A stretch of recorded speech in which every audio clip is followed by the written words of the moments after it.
Oke, terima kasih Pak Bari. Saya diperkenankan berkunjung ke Bari PF ya ini ya. SPR Jatim. SPR Jatim gitu. Ini Pak Bari ini yang punya WBC.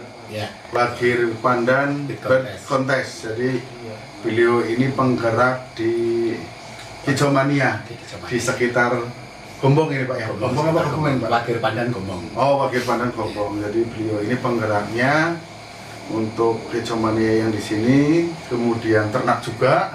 Nanti kita tanya-tanya tentang ternakannya, tekniknya seperti apa gitu biar jadi trotolan yang apa namanya istimewa. Ya, katanya ada trik-triknya tersendiri. Jadi nanti kita tanya ke beliaunya. Kira-kira terkait ini dulu Pak, Hijomania yang di sekitaran Wakil Pandan dulu Pak. Antusiasnya, kemudian loyalitasnya gimana Pak? Oke. Terima kasih kepada Bos AO dari SMR Ngapal Cilacap. Jangan bos. Nah, Rabu Penyerangan dan teman-teman merupakan suatu kehormatan bagi kami dan keluarga bisa singgah berkunjung di WBC. Kemudian memang kami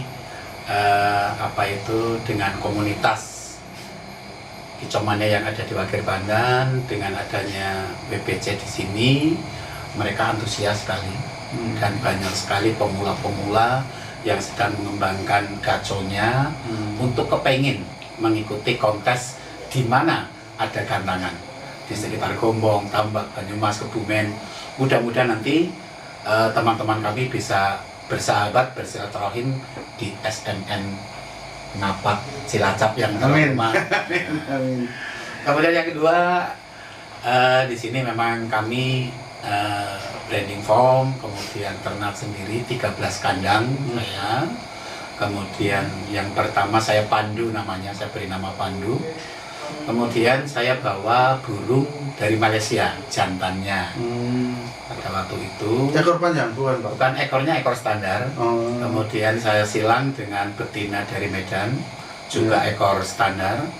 Kemudian turunan pertama saya kasih nama Baladewa. Baladewa juga sering adalah untuk malang melintang di gantangan, kemudian hoki, dan sekarang saya ternak, sekarang masuk di kandang 2.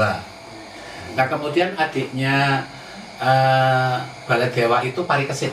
Oh, namanya Parikesit. Parikesit. Kok senangnya perwayangan itu Pak? Ya, saya juga nggak tahu ya, saya senangnya di perwayangan ya. Kira-kira ada mitologinya atau gimana ya? Bapak saya dulu juga dalang. Oh gitu. Kemudian punya seperangkat gamelan, kemudian apa itu sound system, dan kemudian saya jadi jokinya pada waktu itu.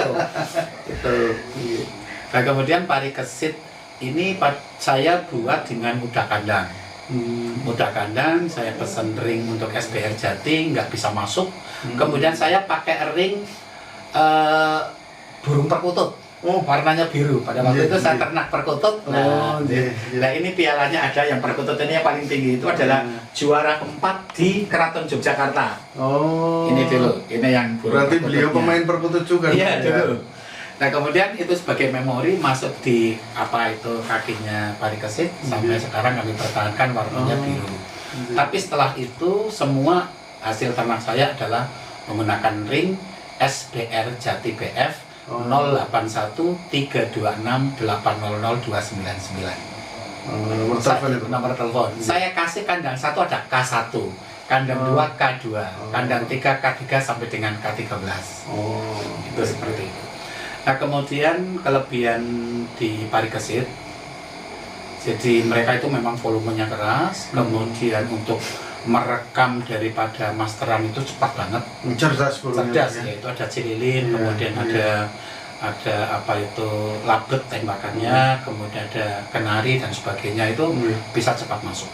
Nah kemudian gayanya gaya sujud. Iya, gayanya sujud memang. Tapi buka ya Pak? Iya, tapi buka. Bukan sujud karena buka, tetap buka paruhnya. Itu seperti itu. Nah kemudian setelah saya ikut sertakan itu di sini banyak lah, ini piala-piala juara 1, juara 2. Kemudian ceritanya lagi di kawal ini saya. Gitu. Ada orang yang suruh membuntuti Parikesit. Oh gitu. Mantau. Mantau. Ya, stabilitasnya kayak apa Pak sih? dosen Bari untuk pariksa pantau terus. Tapi tidak saya sebutkan namanya. Pak, kalau yang misalnya ternakan ini kan otomatis kita kepengen trotolannya kan yang bagus tuh Pak. Ya. Nah kira-kira ada teknik atau apa namanya strategi atau tips lah. Ya. Bahasanya tips agar trotolannya itu lebih bagus. Hasilnya itu seperti apa? Sekarang kan banyak orang yang Ya. ngejar hanya sekedar produk Pak. Ya. Produk trotolannya banyak, laku dan jadi uang, tapi terkadang Hasilnya kualitasnya kurang jadi maksimal, kurang ya. maksimal. Nah, kira-kira ada tips nggak Pak Ya. untuk teman-teman yang punya tangkaran yang harapannya itu trotolannya nanti kelak besarnya itu prestasi dan ya. Ya saya coba, membanggakan gitu. Gimana? dengan model natural saya, dengan Oke. alami. Memang kandang saya hadapkan langsung ke hutan lah istilahnya, Oh, itu kan gitu. seperti hutan. Ya, Itu ya, satu. ya. Yang kedua, makanannya, Iya. air yang ada di dalam box itu saya usahakan saya ganti setiap hari. Karena biasanya untuk tempat air untuk minum sekaligus untuk mandi. Ya. Itu jangan sampai ada belek atau kotorannya Iya. jatuh di situ. Ya, Itu ya. berpengaruh tentang kondisi kesehatan. Artinya kebersihannya harus dijaga benar Iya, Pak ya. jaga betul. Hmm. Nah kemudian kalau lagi ngeloloh, Iya. jangkrik itu saya kasih fur sedikit. Oh gitu. Iya. Buat apa tuh Pak? Buat. Tujuannya adalah untuk merangsang pertumbuhan anaknya. Oh. Tapi pada waktu kalau tidak ngeloloh jangan, harus pur harus diambil. Oh, Jadi gitu. kalau pas lagi ngeloloh sudah, saya kasih pur dikit. Di samping dimakan jangkriknya, kemudian burungnya, ya? dimakan burungnya untuk ngeloloh. Oh, Karena iya. tetesan 1 hari 2 hari itu perlu itu. Perlu. Tapi kalau sudah lolohan 1 minggu kadang-kadang kan sudah diambil gitu kan. Nah, itu yang kami perhatikan untuk menghindari jangan sampai kena mencret. Oh. Kalau burung itu anaknya sudah mencret sulit sekali disembuhkan. Tapi saya ada tip untuk bagaimana agar bisa sembuh kalau mencret. Oh gitu. Apa tuh Pak? Tipsnya tuh Pak? Tipnya ya, Iya. kalau saya mudah loh, saya mudah. Nah, saya kasih obat kapsul Dumek. Ya, saya kasih obat kapsul Dumek hanya jangkrik yang kecil, hanya dioleskan saja dengan Oh, kapsul gitu. yang sudah dibuka. Ah. Setelah itu diberikan 1 saja. Insya Allah dalam waktu sekian jam sudah mulai meleknya itu sudah mulai kental lagi. Oh. Cuman Dumet itu antibiotik bukan Pak? antibiotik. Antibiotik. Itu saya kasih Dumek. Monggo di YouTube itu juga kadang-kadang ada yang menggunakan itu Iya. kan, ada saya itu. Kemudian berikutnya saya biasanya mudahkan kandang, mudah kandang. Jadi saya ngambilnya bukan usia 1 minggu. Iya. Oleh karena itu kadang-kadang ngering sampai Ringnya agak susah. susah ya. Iya. Tapi itu burung akan cerdas, kemudian akan kembali seperti di habitatnya. Iya. Itu kemudian burung itu tidak ngelowo. Daya tahan tubuhnya Iya, juga mungkin tahan lebih dan bagus, tidak Pak. ngelowo. Karena apa? Oh. Karena mereka tidak lulut burung itu. Oh iya. Tapi kalau diambil kecil itu biasanya lulut. Iya, Kalau karena- lulut karena ngelowo. dilolo itu ya. Iya, karena Kalau dilolo. udah kandang kan yang lolo alami. Dari indukannya. Alami Bapak, alami. Iya. Nah sulitnya memang ada resikonya, sulitnya kalau kita ambil mingkem, kalau kita lolo nggak mau, Oh. kita dikit-dikit buka paruh. Oh, Tapi hati-hati iya. paruh itu jangan sampai luka. Luka. Tapi nanti sehari 2 hari kalau sudah adaptasi Iya. bisa. Itu seperti itu. Kadang-kadang saya setengah bulan, kadang-kadang malah 3 minggu ya, 3 minggu baru saya ambil. Baru diambil. Ya, baru saya ambil. Kemudian untuk masalah gizi, kalau kecil itu memang kalau saya dengan keroto, kemudian saya menggunakan itu yang tepung itu loh. Oh. Iya. Saya kasih keroto, kemudian saya oles itu untuk meloloh. Ya. Tapi di anu ya, di sorter ya. Iya. Nggak ada ini soalnya. merah.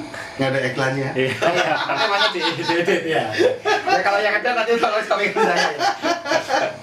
Itu seperti itu. Terus yang tadi Pak, biar anakannya apa namanya lebih daya tarungnya tuh lebih keluar gitu Pak.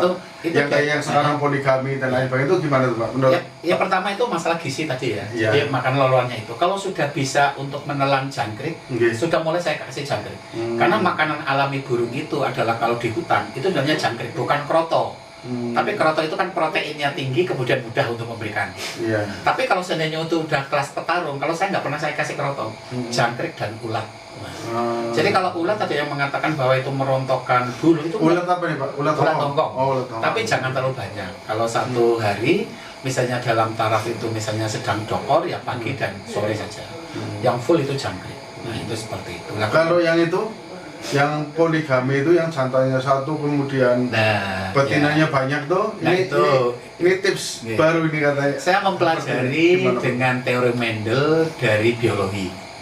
Jadi bagaimanapun juga sperma penjantan apabila sering digunakan di dalam seksualitas, itu nanti spermanya itu kurang apa ya, kurang sehat, bagus, ya, gitu kurang ya. bagus lah. Jadi sama. Binatang itu dengan manusia itu sebenarnya sama. Apalagi kalau misalnya si jantan itu gizi proteinnya kurang diperhatikan, maka spermanya itu tidak akan maksimal di dalam pembuahannya. Malah kadang-kadang bisa tidak sehat atau mungkin kadang-kadang cacat anaknya, karena gen itu DNA-nya akan tembus sekali masalah tentang sperma. Tapi juga kadang-kadang walaupun poligami, anakannya juga ada yang baik, tetapi bisa perbandingannya 1 banding berapa. Tapi rata-rata adalah anaknya tidak sebagus induknya. Walaupun induk jantannya tadinya prestasi, belum tentu anaknya. Tapi kalau cuma satu betina khusus gitu, kalau satu betina yang khusus, ternakan zaman dulu kan gitu Pak? Insya Allah sangat dominan. Sangat dominan. Dari jantannya. Iya, jantannya juga dengan betinanya misalnya ekor 16, kemudian penjantannya ekor 18. Nanti bisa anaknya itu menjadi ekor 21. Gitu. Karena sperma si jantan ini lebih bagus. Itu sifatnya nanti resesif, tersembunyi. Gitu. Jadi kalau misalnya yang jantan 18 cm kok turun yang jantan 18, dominan dengan yang jantan. Kok misalnya jantan kok tumbuhnya hanya 16 cm, dominan dengan ceweknya. Tapi kalau sudah resesif, tersembunyi, sifat tersembunyi, kemudian langsung dua-duanya intermediate, cowoknya di bawah, ceweknya di bawah, bisa 18 dan 16, anaknya adalah panjangnya 21. Saya juga sering terjadi seperti itu. Karena memang maksimal ya Pak? Maksimal. Jadi rangsangan seksualnya itu maksimal. Itu masalah poligami. Tapi ada yang dominan dengan induknya, tapi 1 banding berapa. Kalau sudah misalnya muncul 1, ya mungkin yang lain tidak. Kayak gitu. Jadi memang kalau kita menginginkan anakan itu sesuai dengan induknya, maka indukan jantannya itu betinanya 1. Sebaiknya betinanya cuma 1. Kalau ingin ganti, perempuannya boleh malah. Seperti yang satu misalnya sudah bosan ya, kepengen disilang dengan indukan betina yang lain, malah boleh. Atau misalnya gini, kalau pas mabung misalnya, pas mabung kan otomatis dikeluarin tuh yang jantan. Nah nanti masukin lagi ya dengan betina yang lain. Tapi tetap 1. Cara masukinnya jangan kayak gitu bos. Jadi kalau lagi misalnya mabung gitu ya, ambil semua. Iya, ambil semua. Cowok cewek ambil semua. Kemudian cewek yang akan disilang dengan cowok itu masukkan. Jadi yang dimasukkan dulu jangan jantannya, ceweknya. Betinanya dulu. Betinanya dulu dimasukkan ke tangkaran. Biar dia adaptasi di tangkaran itu. Baru jantannya. Jantannya langsung dengan sangkar segi 4. Ditaruh di dalam dulu biar adaptasi dulu ya. Kalau kira-kira ceweknya sudah mendekat atau sudah ngantrin di kotak, lepas saja. Ganti betina, enggak masalah. Itu bisa nanti muncul akan lebih bagus lagi. Jadi nanti kan silangnya, tapi tidak terus begitu sudah anggram dicabut dikawinkan lagi, nggak begitu ya Pak ya, karena kualitas sperma dari si jantan ini kurang baik. Jadi 1 ya sudah 1 saja, sampai misalnya muda kandang umur berapa Pak? 3 minggu diambil, ya sudah nanti kan dia nelor lagi gitu kan. Tapi hanya di kandang itu, nggak dipindah-pindah gitu ya. Itu peternak adalah untuk kontes. Tapi kalau peternak memang yang ngejarnya dengan hasilnya, dengan hasil trotol, ya itu monggo. Itu beda lagi ceritanya. Itu beda lagi. Oke Pak, terima kasih Pak Fahri. Kita ngobrol-ngobrol di sini. Pertama silaturahmi. Siap Pak. Ternyata tempatnya luar biasa. Biasa di luar, di gunung kayak gini. Adem gitu, dingin ya. Kemudian suasananya juga masih di gunung, jadi sejuk gitu ya Pak ya. Terima kasih waktunya Pak Fahri, terima kasih jamuannya luar biasa. Ya sama-sama Bapak, saya juga terima kasih dan suatu bukti bahwa saya ngefans dengan SMN. Ternyata banyak ya dokumentasi saya panjang di sini. Ya mudah-mudahan persahabatan kita tetap jalan, kita bisa kolaborasi dan mudah-mudahan tidak kapok untuk bisa kesini lagi. Insya Allah. Dan kalau seandainya ada yang suka tentang hasil produk saya, itu betina juga banyak, nanti trotol juga ada, pastol juga ada. Oh iya, nanti dikasih nomor ininya, keterangannya. Ya. Apa namanya tadi Pak? Ringnya? SBR Jati BF. SBR Jati BF. Ya. Nanti dikasih nomor telepon Bapak Ya, dan ada. keterangannya gitu ya. Burung saya itu, kecuali yang parikesit karena sudah enggak. Tapi ada ding yang enggak cukup, itu akhirnya saya kasih ring yang masih omber tapi bukan SBR Jati. Tapi mayoritas 3 minggu masih cukup. Oke, terima kasih, Bos. Terima kasih. Sampai jumpa. Sahabat Kicomania, terima kasih. Ini SBR Jati BF, ini di kantor Parikesit, bisa dikunjungi oleh media, oleh wartawan khusus di Kicomania. Saya sampaikan terima kasih, selamat bergabung. Dan juga ini ada WBC, Wakil Bandan Big Contest, dan sudah grand opening. Dan untuk laber teman-teman kita sekitar sini dan Gombong, dan mudah-mudahan nanti bisa kolaborasi dengan SMN Ngapak Cilacap, Bos AO, Bos Yunus, dan semua media. Saya sampaikan terima kasih. Sampai jumpa. Salam Kicomania. Terima kasih. Terima kasih.